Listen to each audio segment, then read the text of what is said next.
Most compliments I've ever had on my hair, and here's how I do it. So this is how my hair looks out of the shower. I'm going to put some of this, like a heat protectant.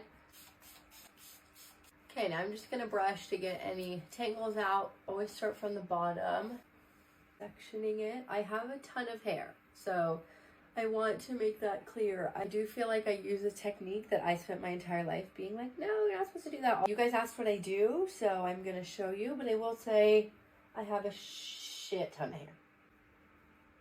Just my hair blow drying brush. I have it linked in my Amazon storefront. It's nothing fancy. I feel like it was like 30 bucks. Okay, this first clip, you're going to see this technique repeated. It's actually something I'm drawing on from how I style my curly hair naturally. It's brushing from the underneath. This is something that you do with curly hair to pull the roots away from the skull, and that really lifts them and creates a lot of volume. So initially when I'm blow drying out, I start on the underneath and brush away from my head, opposed to starting on the top of your hair and brushing down. So you'll see I'm about to do it right here. I come underneath and then brush out. I go really slow. That helps the hair dry faster in my opinion. And then I'll kind of alternate going on top, going underneath, but I primarily try to do a lot from the underneath, just again like you're seeing right here, because that helps lift that root up. And then this next part I feel like is so controversial. I would have called you crazy if you told me I was ever going to do my hair like this. But I'm curling toward my face. So when I get to the ends, I just wind it through a bunch of times to really get it curled, flipped in. And I'm being very serious when I say I used to hate when people curled their hair inward, but I swear it just makes the blowout better. So again, doing most of the brushing from the underneath to create that volume, and then once it's fully dried, I'll go over it again to curl the curl inward toward my face, not away. And then when it comes to my bangs, I do them like this to curl them away from my face, because that will never change. We're not curling those inward. And that's honestly the entire process. It's fairly simple. I don't feel like I do anything crazy. Going from the bottom to give you that volume, and then curling inward. I know it's crazy, but that's given me the most compliments I have ever had on my hair. Questions, leave them below. The heat protectant and my $30